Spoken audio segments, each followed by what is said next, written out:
नमस्कार। आपके अपने YouTube चैनल समय की पुकार में मैं ओम कसारा आप सभी दर्शक बंधुओं का हार्दिक स्वागत और अभिनंदन करता हूं। सीमावर्ती राज्य पंजाब में जिस दिन से आम आदमी पार्टी की सरकार बनी है, खालिस्तान समर्थकों की गतिविधियां काफ़ी बढ़ गई है, जो कि राष्ट्र की सुरक्षा के लिए एक गंभीर खतरा है। यहाँ पर मुझे राष्ट्रीय कवि कुमार विश्वास की वो बात याद आती है जब पंजाब विधानसभा चुनाव के दौरान उन्होंने कहा था कि अरविंद केजरीवाल का असल मंसूबा पंजाब का मुख्यमंत्री बनना है, ताकि एक पूर्ण राज्य का दर्जा प्राप्त सूबा उसके कब्जे में आ जाए और वो पंजाब की तमाम सरकारी एजेंसियों का अपनी मर्जी के मुताबिक उपयोग अथवा दुरुपयोग कर सके। कुमार विश्वास ने यह भी दावा किया कि केजरीवाल ने उन्हें बातों ही बातों में यह भी कहा था कि यदि वो पंजाब के मुख्यमंत्री नहीं बन पाए तो कम से कम खालिस्तान के प्रधानमंत्री तो जरूर ही बन जाएंगे। कोई समझना चाहिए कि वो स्टेट नहीं है, वो एक इमोशन है। मैं सदा कहता हूँ पंजाब कोई राज्य नहीं है, पंजाब एक भावना है। पंजाबियत एक भावना है पूरी दुनिया में।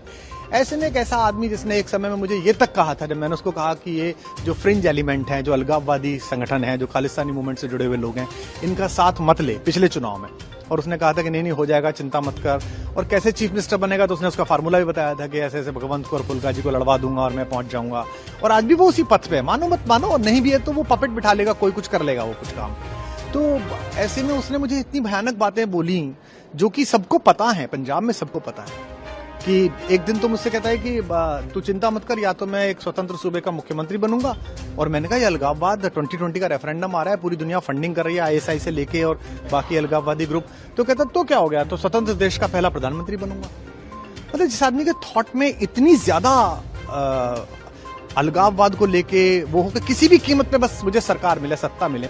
इसी दरमियान सोशल मीडिया पर एक सिख बंधु का वीडियो भी खूब वायरल हुआ, जिनका कहना है कि अरविंद केजरीवाल अपनी पार्टी के लिए अमेरिका और चाइना के उन संगठनों से चंदा लेते हैं जो खालिस्तान समर्थक हैं। केजरीवाल ने उन संगठनों से अब तक लिया ही लिया है और पंजाब में सरकार बनने के बाद अब देने की बारी है, ताकि खालिस्तान मूवमेंट में हर संभव मदद की जा सके। इसने एक्सेप्ट किया कि फोर्ड फाउंडेशन से मैंने पैसा लिया। फोर्ड फाउंडेशन सीआईए की फ्रंटल ऑर्गेनाइजेशन है, दुनिया में सबको पता है। खालिस्तानियों की फंडिंग पहले आईएसआई से आती थी, अब उसको चाइना कर रहा है। अगर आप सीआईए की फ्रंटल ऑर्गेनाइजेशन से पैसा लेना एक्सेप्ट कर चुके हैं, आप नॉन खालिस्तानियों के घर में रह चुके हैं, आप खालिस्तानियों से पैसा ले चुके हैं, तो अब सरकार में आ गए तो पे बैक टाइम है। देश की सिक्योरिटी, आंतरिक सुरक्षा के लिहाज से बहुत बड़ी गुस्ताखी होगी। इस थ्रेट, ये रियल थ्रेट है। और ये लोग, स्पेशली मैं नाम लेके अरविंद का कह रहा हूं कि Arvind is in the bed with the Khalistanis, he is in the bed with the Chinese. वो अमेरिकन एजेंसी से पैसा लेना एक्सेप्ट किया है उसने। तो वो कब किस दिशा में परिवर्तित हो जाए बहुत मुश्किल है। अब कुमार विश्वास और राष्ट्रभक्त सिख बंधु द्वारा कही गई बातों की पृष्ठभूमि में विचार करें तो पंजाब में आम आदमी पार्टी की सरकार का गठन होने के कुछ समय बाद ही खालिस्तान मार्च की घोषणा की गई, जिसे शिवसेना के एक घटक की पंजाब इकाई ने रुकवाने का प्रयास किया तो वहां हिंसा भड़क उठी।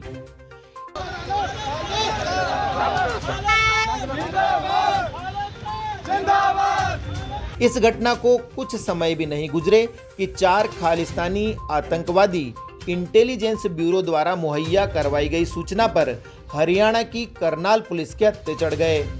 यह चारों चरमपंथी कंटेनर में भारी मात्रा में गोला बारूद लेकर पंजाब से दिल्ली जा रहे थे।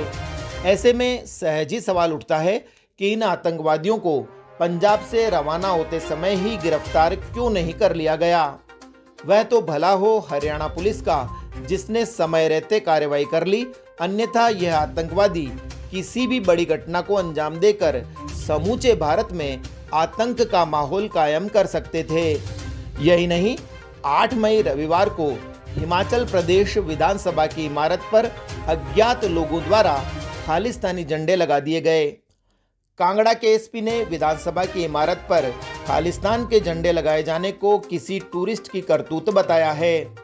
तो ऐसे में सवाल उठता है कि यदि यह कारस्तानी किसी आम व्यक्ति की है तो क्या इसे यह समझा जाए कि पंजाब के आम जन में भी खालिस्तान को लेकर भीतर ही भीतर कुछ पक रहा है और आम आदमी पार्टी की सरकार बनने के बाद पंजाब में खालिस्तान संबंधी मानसिकता को और ज्यादा बल मिला है। यदि वास्तव में ऐसा है तो खालिस्तान के नाम पर फन उठा रहे इस जहरीले नाक को तत्काल ही कुचल दिए जाने की आवश्यकता है। यदि इस अलगाववादी मानसिकता को ऐसे ही पनपने दिया गया तो अमेरिका, चाइना और पाकिस्तान में बैठी भारत विरोधी ताकतें हालात को बेकाबू करते देर नहीं लगाएगी। दूसरी ओर कटु सत्य यह है कि जिस पंजाब पुलिस को खालिस्तान समर्थक चरमपंथियों को गिरफ्तार करने में अपनी ताकत लगानी चाहिए, वो वर्तमान में आम आदमी पार्टी के हाथों की कठपुतली बनकर उन लोगों की गिरफ्तारी कर रही है जो किसी भी माध्यम से अरविंद केजरीवाल का विरोध कर रहे हैं।